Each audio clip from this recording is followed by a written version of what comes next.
More food of the gods, buttered toast, and a round egg from my little round egg skillet. Yeah.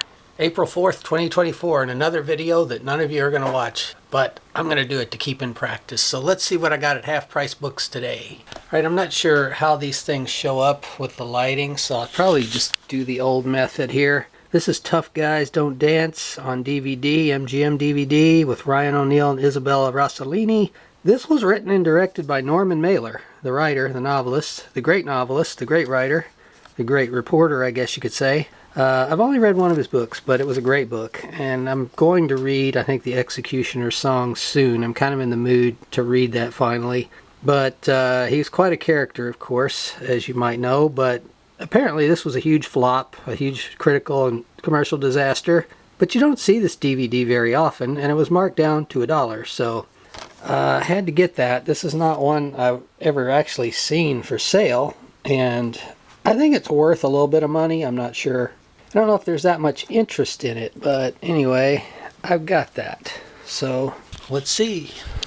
All right, what else we got? Let's do this fast. We got, first of all, they had a lot of nice discs at the store today, but they're getting crazy with the $2 gun. I know you're like, $2? Oh my God, you cheapskate. But you know, I have limited funds, and usually clearance is $1. And I don't really need any of this stuff. Most of this stuff is on the borderline between selling it and keeping it. So I just got the ones at $1 that were of interest to me. So let's see. So this is on Philips, and I like to collect Philips because this is a label that's now defunct, and you know, you're never going to see CDs issued with this design again. This is a Mozart quintets with Alfred Brendel, Heinz Holliger, Herman Baumann. It's a big, you know, it's an all-star cast, basically. I don't know if I have these. I know I don't have this particular disc, but that was $1. That's always going to be nice, of course. What do we got here? Oh, this is Cuban recordings from the early 30s, or the mid-40s, on the Harlequin label. This Harlequin label put out a bunch of great compilations of Cuban Latin music from kind of pre-war through the World War II era, like Xavier Cugat and people like that. So I've actually sold quite a few of these on eBay. I've kept a few for myself. It's great stuff. It's stuff I don't listen to much, but I do like it. That was $1, and it's not super common to find. Mozart's Complete Works for Horn and Orchestra. Well, let's see. Is it complete? Let's see. Yeah, it has all the horn concertos on here. This is on Naxos with Michael Thompson horn and director with the Bournemouth Sinfonietta. That's nice. Plus, you get all 4 horn concertos and several other horn works, some fragments and rondos and stuff. Man, that must have a lot of... It's 7609 playing time, so they stuffed that thing. That's great. That's a great thing to find for $1. Not that I don't already have tons of recordings of the Mozart horn concertos. Those come up so often for sale, you just end up with a whole lot of them, I guess. They're enjoyable works. I mean, everybody, I guess, who knows about classical knows the Dennis Brain recordings from EMI from the 50s. Those are the classic landmark recordings with Herbert von Karajan. Those have been re-released many, many times, but of course I have that. But anyway, so Glier Horn Concerto, not a common thing to come across, with Kurt Masur and Leipzig Gewandhaus Orchestra. Leipzig.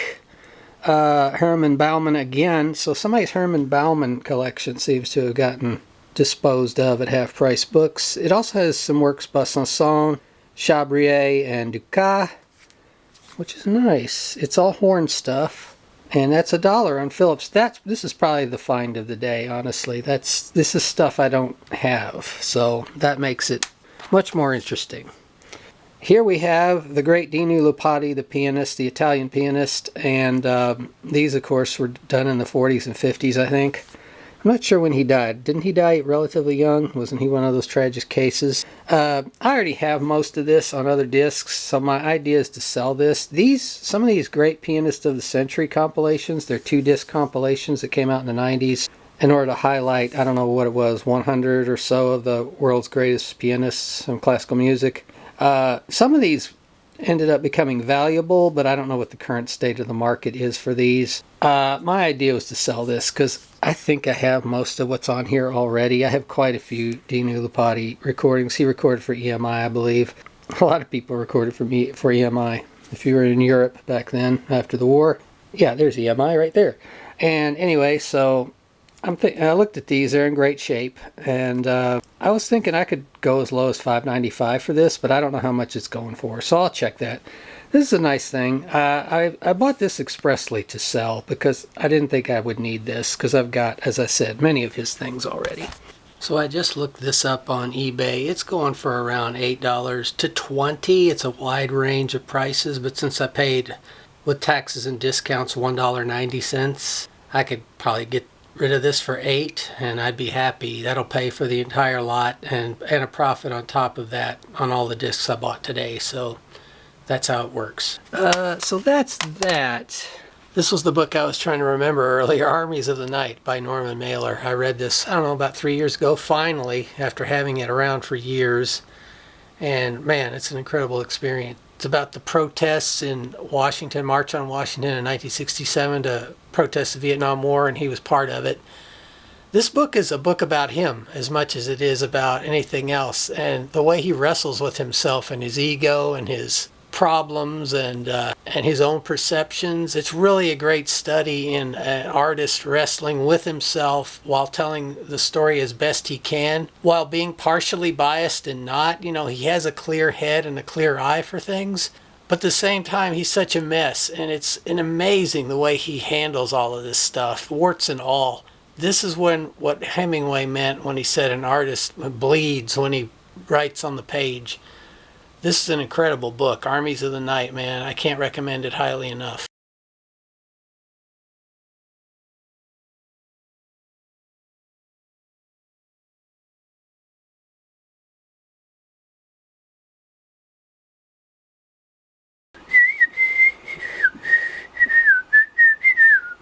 God damn it.